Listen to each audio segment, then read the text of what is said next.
For 70 episodes of clinical communication, I've talked about what to say, how to say it, tone of voice, and more.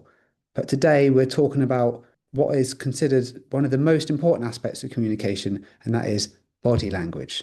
Specifically, the body language we emit as healthcare professionals to the people in front of us. And whilst this is still a fairly new area for healthcare communication research, there are some essentials that we need to know about that we're going to go through today.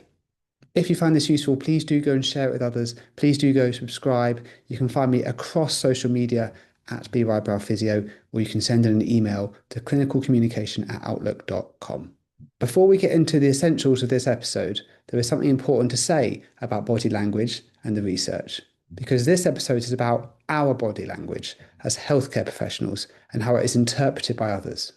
What we are not talking about is how to try and interpret and analyse someone else's body language.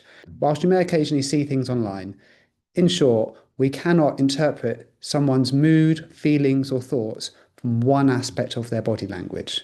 Even if we think we know what is going on, it might not always be the case. You always have to combine it with what you're hearing as well. Just because someone's folding their arms doesn't mean they're angry.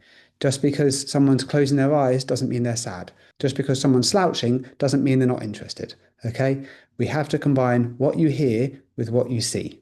And even then, that might not be right as well. That's why we ask questions. So today we're talking about our body language and how we can use that to have the best chance of a great rapport, great influence with the people we see. As you'll notice, this is a shorter episode. It's not going to be a complete deep dive into body language, but these are some essentials that are important with every person that you see, no matter whatever speciality you're in. The first essential is eye contact. Yes, when someone is talking to you, you give them eye contact to show that you are listening.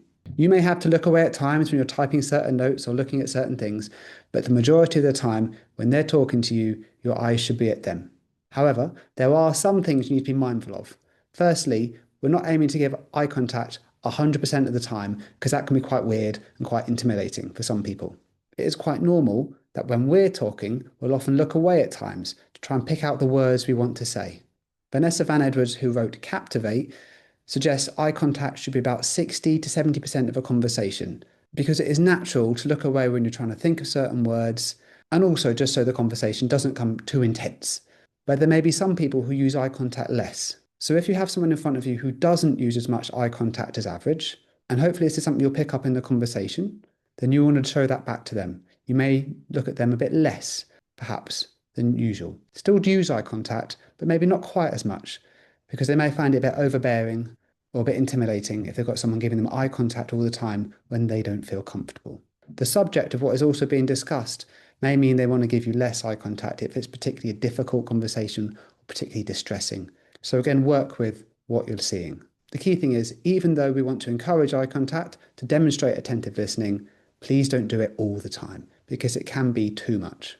The next essential is a smile. Smiles are often considered with warmth and competence and general positive feelings.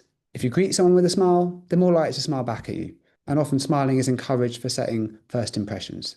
Whether you prefer to smile with just your lips or showing your teeth is up to you, and whatever makes you feel comfortable and is most natural. But again, read the room. If the person in front of you is particularly upset or distressed, smiling probably isn't appropriate at that time. Plus, you don't need to be smiling all the time. People don't come to healthcare for happy reasons usually. If it feels natural to laugh or smile along during a conversation, if you feel it's appropriate, then go for it. It's fine. But please don't have a smile all the way across your face all the time in a conversation, because it may not be appropriate. Number 3 is to do with our body position. And what I mean by that is, when you're talking to someone, ideally, please try and be sideways to them. Many treatment areas are actually already set up like this unintentionally, but whether you're going to someone's bedside or in a clinic area, if possible, please try and be sideways onto them, around the 90-degree-ish angle.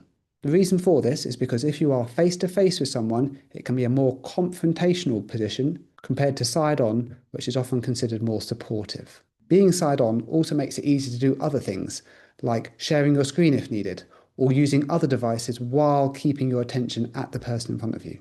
It's generally considered a less threatening and more supportive way of having a conversation. So whether you're in a clinic environment or by their bedside, make sure that you're to their side when having a conversation. And the last essential is feet. specifically where they are pointing. Because when you're having a conversation with the person in front of you, at times, as you heard me say earlier, you may need to look at your computer screen. You may need to turn and grab something or point or whatever it is. But your feet, if you can keep them pointed towards the person who's in front of you, will often show that your attention is still going towards them. By doing that with your feet, that keeps the rest of your body pointing towards them as well, even if you have to look elsewhere at times. If your feet are pointing towards the door or towards something else, you're subconsciously giving away where you want to go next or where your attention really is. So when you're having that conversation with the person in front of you, even if you're having to look at your computer screen at times or do other things, keep your feet pointed towards them. And as a result, they'll be more interested in you and what you've got to say as well. So just to summarize, eye contact, when someone's talking to you, look back at them. Remember to look away at times. You're looking for about average 60% of the conversation, but may need to be less depending on who's in front of you. Smile when appropriate when you're meeting someone, but again, make sure it's at the right time and you don't need to do it all the time throughout a consultation. Whether you're at someone's bedside or in a clinic environment, ideally be set up to 90 degrees to them, so more side on, more cooperative positioning rather than face on. And finally, when someone is speaking to you, even if you have to use a computer at times or other things, keep your feet pointed towards them to show that you're still interested in what they've got to say. If you have any thoughts or comments, do put them below. Thank you again for watching or listening. Do share and subscribe, and I'll speak to you soon.